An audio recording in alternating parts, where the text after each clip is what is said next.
Welcome to OECD Podcast, where policy meets people. In 2015, the United Nations released their Sustainable Development Goals, 17 goals to help create a more sustainable and equitable world. These 17 goals included procurement systems, how governments can purchase and obtain resources in a more sustainable and ethical manner. But how does this actually work? How can governments include sustainability in their procurement systems? And can sustainable public procurement help mitigate the climate crisis? I'm Allison Davis, and you're listening to OECD Podcast. This podcast is the second in a series with MAPS, Methodology for Assessing Procurement Systems. To help answer our questions on the link between sustainability and procurement and why it matters, I'm speaking today with Schooner, Professor of Government Procurement Law at George Washington University. Thanks for speaking with us, Stephen. It's great to be with you today. In our first podcast in this series, we lightly touched on procurement and sustainability, mostly surrounding the UN Sustainable Development Goals. But can you give us an overall definition, just so we're all clear? What is sustainable procurement? That's a great question, and we could spend all day talking about it. But let me say that if we were to do a global survey, I think on the one end of the spectrum, as you mentioned, people describe sustainable procurement in terms of how governments integrate the UN Sustainable Development Goals into their purchasing practices. And what that really means is that not just buying stuff, they're thinking about all of the things that government should care about, basically public welfare, in making their purchasing decisions. Conversely, in some countries, for example, like the United States, where more social policies have long been integrated into public procurement, it tends to be a little bit more focused on how the government can use its enormous purchasing power to both adapt to and attempt to mitigate climate change. Well, thank you for that definition. Now we're all on the same page. But just one quick question. Is sustainable procurement and green procurement, is that the same, just by a different name? Well, for the countries that are thinking about sustainable procurement primarily in terms of climate change, you often see a tremendous amount of overlap. I think where you see a little bit more divergence is for the countries that more aggressively embrace the holistic approach of the UN SDGs, which often focus on things like, for example, gender equality, poverty, quality of life, and the like, which are not so much limited to just the climate or the green criteria. MAPS has a module on sustainable public procurement, designed to assess the quality and performance of sustainable public procurement systems, considering environmental, social, and economic dimensions. Why is this important? Well, it's important for a number of reasons, particularly given how far we've come with MAPS and how comfortable countries increasingly have gotten with using the rubric. Anytime you have an organized, systematic approach to thinking about a country's approach to their existing legal and policy framework, their institutional framework and their management capacities, the way they operate and how their markets work, and holding people accountable and being transparent, those are all really important considerations in a procurement system. So it's tremendously important to the extent that for many countries, MAPS is considered a common, respectable, quality assessment of their procurement systems. To see sustainable procurement integrated into that is incredibly important. As wonderful as the tool is, what's the question that it can answer, and what's the question that it can't? So there are many, many great things about MAPS, as you indicated. The one thing that MAPS struggles with a little bit is outcomes. So in other words, it tends to be a little bit more process-focused rather than outcome-focused. Now, let's be clear. Public procurement systems are built on process. But when we talk about performance measurement or metrics or assessment, or in other words, is the government actually using its procurement power to change behavior? Is it reducing emissions? Is it enhancing the quality of life for the public? That's much more difficult to measure, and that's part of an increasingly robust global debate. So what you're saying right now is that there is no way to measure these outcomes. This is something that everyone is working on. I wouldn't say there's no way to measure it. And in fact, the current global best practice in sustainable procurement is thinking more in terms of life cycle cost analysis or life cycle thinking rather than, for example, low prices, transparency, levels of competition, and the like. But I'm sure we'll come back to some of those topics. Yes, we definitely will. Countries like Norway have applied the MAP's Sustainable Public Procurement module and designed strategies to implement sustainable procurement. Can you tell us a little bit about what countries are doing to design and implement sustainable procurement? So it's great to talk about the Norway example because, frankly, it's one of the earliest efforts to use the maps to look at some of these issues. And of course, Norway is making far more progress than some countries. But what I would say, and particularly for those of you who are not familiar with it, if you haven't seen the UNEP, the United Nations Environmental Program, the Global Survey of Sustainable Procurement Practices from 2022, what you see is there's a tremendous amount of diversity around the world, and people are taking different approaches. The one thing that I do want to say that the Norway example maybe doesn't quite open the door wide enough for, and we'll talk more about this later as well, is that it's one thing to change the procurement practices, but the biggest differences are going to come in the countries that fundamentally think differently about what they buy rather than how they buy. And just a quick example on that, I often point people towards some of the tremendous progress that's been made in the last few decades in Holland with regard to cycling infrastructure, which basically gets automobiles off the street. And if you're unfamiliar with it, I really encourage people to take a look. Just use whatever your favorite search engine is, but take a look at the Utrecht Bicycle Garage, the largest bicycle parking structure in the world, which is integrated into the municipal rail system.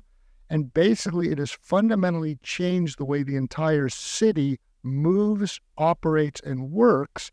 And it's done so in an incredibly climate-friendly way. So I think that one of the hardest things for countries to think about is changing what they buy, not just how they buy. So that brings me to my follow-up versus the what they buy and how they buy. So what is actually working for countries and what isn't? So I think the single most important thing, if you want to look at countries or individual states where things are working, it's leadership talks about it and leadership means what they say. In other words, at the highest levels of government, they've made clear to the public procurement professionals that they want to see different outcomes, and they're willing to get behind it in terms of supporting change behavior and sometimes making the additional short and long-term investments of money to make this a reality. So leadership is absolutely the most important. The things that aren't working are where countries simply pick up a survey, they say, oh, in this country they've done this, they add a law, they add a regulation, but they don't implement it. And if we've learned anything in public procurement in the last 30 years around the world, it's that it's very easy to pass legislation and regulation, but implementing it, or in other words, changing behavior is incredibly difficult. And it's incredibly important in this context in terms of sustainable public procurement because the learning curve is so steep. So what we really need countries to be doing is getting a strong message from the top, investing in training, assembling sophisticated teams, supporting the acquisition professionals, and then, of course, focusing on performance measurement or metrics. So when you bring up investment, things like money, that's often a hot button topic for something like this. Critics sometimes argue that governments end up spending more money if they include sustainability criteria when they're procuring. What do you think about this criticism? Well, first, it's common, and second, it's fundamentally wrong-headed, and to some extent, it is the very bane of the existence of the global public procurement official. We often talk in terms of the tyranny of low prices. Too many government officials, and I mean that in terms of legislators, leaders, and frankly, this is true in terms of the media and audit officials as well, think that a good procurement is one with a low price. But as you know, and I'm talking to every individual listener out there, when you spend your own money, there is almost nothing you buy where the only thing you care about is the lowest price. You are constantly trying to assess whether you're getting value for money and whether you're happy with your purchase, or what the private sector tends to call customer satisfaction.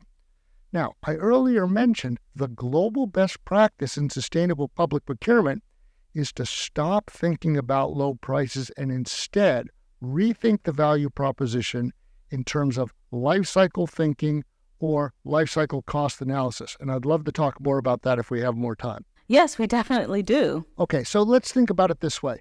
Think about anything you purchase in an introductory economics class. We might say that the difference between life cycle cost analysis and focusing on purchase prices is that first, in life cycle cost analysis, your purchase price is included. So that does matter. But we also think about transaction costs. And that's what public procurement officials are and the oversight community as well, too. So that adds to the amount of money you spend doing the purchase or managing it. Then you have your operating and maintenance costs. For example, in an automobile, your petrol and your tires are classic operating costs. Your maintenance costs are how often you need to have upkeep, or when it's being serviced, you need to replace it. And of course, you can analogize. If you buy a more expensive automobile, your maintenance cost might be a little bit lower. If you buy an inexpensive automobile, you may have to do more work on it. There's a couple other aspects of life cycle cost analysis. One is time value of money, because money spent today is different than money spent in the future. And then, of course, the biggest one, or another big one, is disposition costs. If you buy a top-of-the-line expensive automobile today, but you only keep it for 5 years, you're going to resell that automobile and recoup some of your purchase price, which reduces your total cost of ownership or your overall life cycle spending on that item. The key point here is that the beauty of life cycle thinking with regard to sustainable procurement is it permits us to internalize the externalities which have typically been excluded in public procurement decision-making. Now, just real quick, and this is really important, but when we talk about externalities, every negative aspect of climate change that you can think of, fires, floods, storms, famine, drought, all of those things, those are the externalities that we haven't generally taken into account when we've made our purchasing. All of which brings us back to the thesis, when a senior government official says, we can't afford to pay that price premium for the more sustainable or less harmful solution, the correct answer today is we cannot afford not to, because the government exists for the welfare of the public, and what we really need to be focused on is a sustainable future for our children and their children. Exactly. It's all an investment. Everything has to be measured and taken into account. Absolutely. So let's talk about the climate crisis. MAP's Secretariat published guidance on how to integrate climate change considerations into the assessments. How can procurement be used to mitigate the crisis? At the end of the day, I think that many governments underestimate the power of public procurement to help them achieve their climate-related aspirations. And that's true both with regard to adapting to climate change and mitigating climate change. As most listeners know, around the world, public procurement accounts for somewhere between 15 and 22, maybe even 25% of global GDP. But much more importantly, markets watch what the government buys, and sometimes government leadership can change broader behavior. It can make leading companies more comfortable with new practices. But the other thing that's really important to keep in mind is oftentimes the government can drive markets by buying emerging technologies where the market itself might not move quickly enough to give them the fundamental investments they need to grow and diversify. So basically, everything that the government does in terms of buying can really have an impact. Another thing to keep in mind is that people often underestimate how broadly the government impacts the full range of markets. Remember that governments buy goods or supplies, they buy services, they buy research and development, they also buy construction and public works. So the government has its hands in almost every conceivable market out there, and this is often true particularly with regard to innovative markets. So they really can have a big impact. Is sustainable public procurement something for all countries? Are there prerequisites to getting started? So the short answer is yes, this is something that all countries should be doing. But at the same time, there is no one-size-fits-all solution. What we often talk about when we're talking to governments about this is that what we're dealing with is what we might call in the Navy or in boating an all-hands-on-deck situation. In other words, every procurement matters. Every purchasing decision can move that needle just a little bit. Or, if you like walking analogies, the journey of 1,000 miles or kilometers begins with a single step. But I'm often reminded that one of my favorite books on the climate crisis is written by Katharine Hayhoe, who's an academic who's now the chief scientist at the Nature Conservancy. And in her book, Saving Us, the basic thesis that she articulates is the single most important thing that any of us can do with regard to the climate crisis is talk about it. The reality is as individuals, as professionals, as leaders, as mentors, as teachers, as parents, as members of communities or organizations, if we all make clear to others how important this is and how we need to reprioritize and how we need to rethink what is important, again, for the future of our children and our children's children, we're really going to see some dramatic changes. But going back to where you started, there is no simple solution for any country to basically say, I'll just copy what the other country's doing. Countries buy different things. They operate in different markets. But we see a lot of tremendous diversity and some great successes around the world. We just need to speed it up a little bit. So are there any aspects of sustainable procurement that you think don't get enough attention? I think one of the most important and one of the least understood is food. And frankly, as we know, governments buy staggering amounts of food, not only to feed school children, but also to feed, for example, their military. There's also cafeterias and government workspaces and museums. But if you're going to read one thing on that, I strongly recommend George Monbiot's book called Regenesis. And one of the points that he makes is in our current world, on the planet that we live in, and our current agricultural practices, in the future, we simply cannot continue to grow food, to feed food. And therefore, one of the most important things that governments can be doing, and again, this needs to be incremental. We don't need to change everything overnight.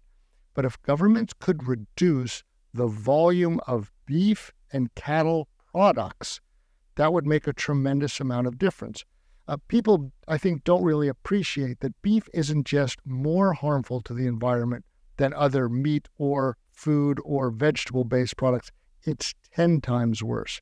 And so if we can start being a little bit more intentional about the foods that we buy, and more importantly, the supply chain that provides them. In other words, when you buy local food, your Scope 3 emissions or your transportation costs go down dramatically. These are the kinds of changes that incrementally over time are really going to make a difference and in some ways are a little bit easier. So to wrap things up, what more do you think needs to be done to have more sustainable procurement worldwide? What's missing? So it seems to me, if we look at the success stories, it typically starts with leadership.